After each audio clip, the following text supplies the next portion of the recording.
बिस्मिल्लाहिर्रहमानिर्रहीम। अस्सलामुअलैकुम नाज़रीन कराम, नई वीडियो में आपको खुश आमदीद कहते हैं।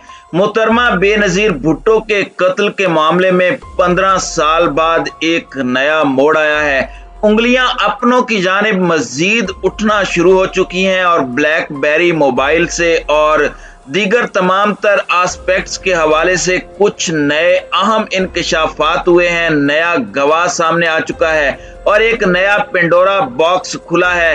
उंगलियां जनाब आसिफ अली जरदारी की जानिब उठना शुरू हो चुकी हैं और ये एक्सक्लूसिव डिटेल्स मैंने आपके सामने रखनी है, जिससे पूरा मंजरनामा बदल सकता है। क्योंकि जिस वक्त मोहतरमा बेनज़ीर भुट्टो को जाहिर बात है कत्ल किया गया, उसी 27 दिसंबर 2007 को रावलपिंडी के लियाकत बाग में एक इंतखाबी जलसे के बाद रवानगी के वक्त, तो उस वक्त जनरल परवेज मुशर्रफ का दौरे हुकूमत था और बहुत सी चीजें सामने लाई गई, बहुत से इल्जामात लगवाए गए, उंगलियां जनरल परवेज मुशर्रफ के ऊपर उठाई गई और यहाँ तक कहा गया कि इन्होंने दहशत गर्दों के जरिए मोहतरमा बेनज़ीर भुट्टो को शहीद करवाया है। अलबत्ता बहुत से पुरस्रार वाकयात उस वक्त भी पेश आए, चाहे वक़ुआ से सबूतों को मिटाना, धो देना, वहां पर तमाम तर चीजें करना। लेकिन हैरत की बात यह थी कि 2008 में जब इनकी अपनी हुकूमत आई पीपल्स पार्टी की,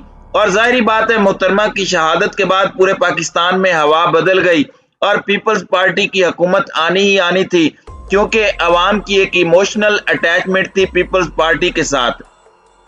उस वक्त आसिफ अली जरदारी शरीक चेयरमैन बने मोहतरमा की एक वसीयत के मुताबिक, जो कि मुतनाज़ रही, और उसमें बिलावल भुट्टो साहब को चेयरमैन और आसिफ अली जरदारी साहब को उनके बड़े होने तक को चेयरमैन का ओहदा दिया गया।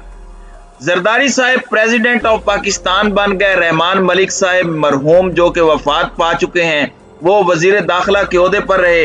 लेकिन सबसे बड़ा सवाल यहाँ पर यह पैदा हुआ कि अपने दौरे हुकूमत में भी आप जिस शहादत की वजह से इतने बड़े ओहदे पर और इतनी बड़ी पावरफुल हुकूमत बनाने में कामयाब हुए, और अवाम कम अज कम ये सोच रही थी कि 5 साल में अपना बदला, अपनी लीडर के कातिलों का मामला कौम के सामने ये ले आएंगे। कातिल तो किराए के होते हैं, उनके हवाले से कह देना कि फलां ने कत्ल किया या फलां ने किया, ये चीजें बहुत पीछे रह जाती हैं। अब इस मामले में बहुत सी चीजें, बहुत से सवालात उठते रहे, उंगलियां उठती रहीं। जाहिर बात है जरदारी साहब के ऊपर भी बातें होती रहीं, सोशल मीडिया पर भी आज के दिन तक बातें इसी तरह हो रही हैं। वसीयत के ऊपर उनके अपने लोगों ने बहुत से एतराजात उठाए, उंगलियां उठाई, और तमाम तर चीजें पूरी कौम के सामने हैं और एक कंफ्यूजन की सी फिजा हमेशा से कायम रही और जनरल परवेज मुशर्रफ के ऊपर भी इल्जामात लगते रहे। नाज़रीन कराम, अब एक ऐसा मौका जिसमें जनरल परवेज मुशर्रफ वापस आ रहे हैं, उनके हवाले से उनका अपना इदारा कह चुका है, उनकी फैमिली का भी अटल फैसला है, नवाज शरीफ भी लेट चुके हैं। यहाँ पर बहुत से सवालात उठते हैं, बहुत सी चीजें एक ऐसे वक्त पर क्लियर हो रही हैं जब एक बड़ा ही क्रूशियल मोमेंट है पाकिस्तान की हिस्ट्री का। सिंध पुलिस के साबिक सीनियर अफसर राव अनवार साहब एक नए गवाह के तौर पर सामने आए हैं और उन्होंने कुछ इल्जामात लगाए हैं और ये इल्जामात डायरेक्टली अपने ही घर की तरफ उंगलियां उठा रहे हैं। एक परसेप्शन बन रहा है। उनका कहना है कि साबिक वजीर आजम बेनज़ीर भुट्टो के कत्ल केस की JIT रिपोर्ट, जो जॉइंट इन्वेस्टिगेशन ट्रिब्यूनल बनता है, जो टीम बनती है, उसकी जो रिपोर्ट थी JIT की, उस पर उस वक्त के वजीर दाखिला, जो कि अब इस दुनिया में नहीं रहे, रहमान मलिक के दबाव की वजह से उन्होंने दस्तखत किए ताकि जनरल रिटायर्ड परवेज मुशर्रफ को केस में शामिल तफ्तीश किया जाए। यानी कि जनरल परवेज मुशर्रफ को इस केस में शामिल करने के लिए जबरदस्ती बनता नहीं था। JIT की रिपोर्ट पर मेरे दस्तखत दबाव डालकर, प्रेशर डालकर उस वक्त के वजीर दाखिला ने करवाए। अब इस सब में मैं आपको ये बता दूं कि राव अनवार ने दौरान गुफ्तगू इंकशाफ किया कि बेनज़ीर कत्ल केस के हवाले से बनाई जाने वाली JIT रिपोर्ट पर उन्होंने दस्तखत से इनकार किया था कि मैं परवेज मुशर्रफ का जो पॉइंट ऑफ व्यू है उसे जाने बगैर इन दस्तावेजात पर दस्तखत नहीं कर सकता। ये कैसे हो सकता है? کہ آپ ایک سائیڈ کی سٹوری نہ سنیں اور یک طرفہ فیصلہ کر دیں۔ اور یہ بات میں نے رحمان ملک کو بتا دی تھی۔ یہ رو انوار کا کہنا تھا کہ بے نظیر بھٹو کی جے آئی ٹی میں میرا اور دیگر پولیس افسران کا نام 2010 میں شامل کیا گیا تھا، اور مجھے نہیں پتا تھا کہ میرا نام اتنی تاخیر سے کیوں شامل کیا گیا۔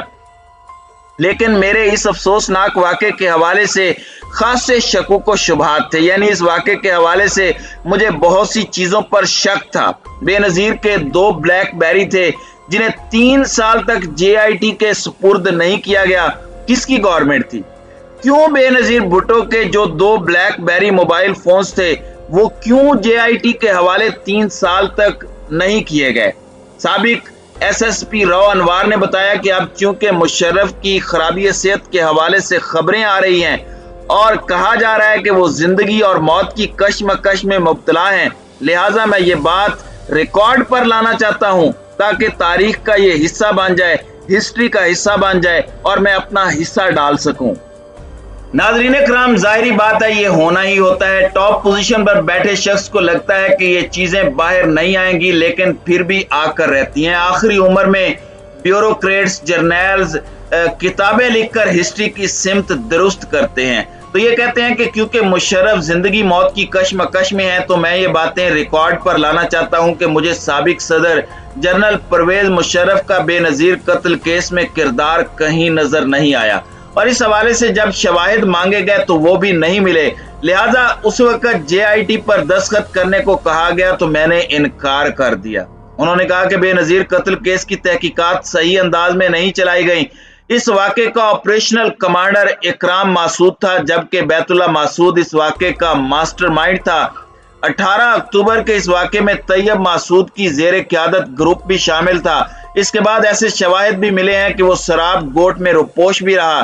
انہوں نے مزید کہا کہ دونوں واقعات کی تحقیقات صحیح انداز میں نہیں چلائی گئیں۔ اگر تحقیقات صحیح انداز میں چلائی جاتی اور اکرام مسعود کو گرفتار کر لیا جاتا تو یہ کیس آسانی سے حل ہو سکتا تھا، یہ کیس آسانی سے حل ہو سکتا تھا۔ اور چونکہ بہت سی چیزیں چھپائی جا رہی تھیں لہٰذا میں نے جے آئی ٹی پر دستخط سے انکار کر دیا۔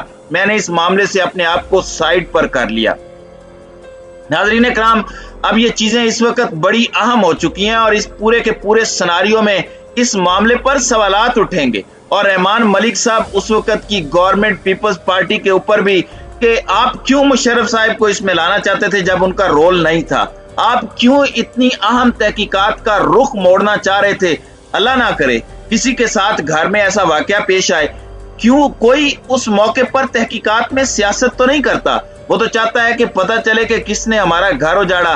اتنی بڑی عظیم لیڈر تھیں، پہلی خاتون وزیر اعظم تھی عالم اسلام کی، تو عوام اس کا جواب مانگتی ہے۔ رحمان ملک تو اب اس دنیا میں نہیں رہے، تو یہ جوابات جو پیچھے رہ گئے ہیں، جو اس وقت کے ارباب اختیار تھے، ان سے بھی لینا چاہیے کہ اس معاملے کو کم از کم دودھ کا دودھ پانی کا پانی تو ہو جائے، کیونکہ اس میں سب سے بڑی زیادتی پیپلز پارٹی کے جیالوں کے ساتھ ہوئی ہے، جو آج بھی محترمہ بے نظیر بھٹو کا نعرہ لگاتے ہیں، لیکن انہیں یہ نہیں پتا کہ بے نظیر بھٹو کو شہید کس نے کیا۔ اب بھی انہی کی یعنی پیپلز پارٹی کی ایک حکومت آئی ہوئی ہے، اب کر لیں، لیکن یہ کیوں نہیں کر رہے، اس پر بہت سے سوالات کھڑے ہوتے ہیں۔ ناظرین کرام، آپ کی اس حوالے سے کیا رائے ہے؟ آپ اپنی رائے کا اظہار کامنٹ سیکشن میں ضرور کیجیے گا۔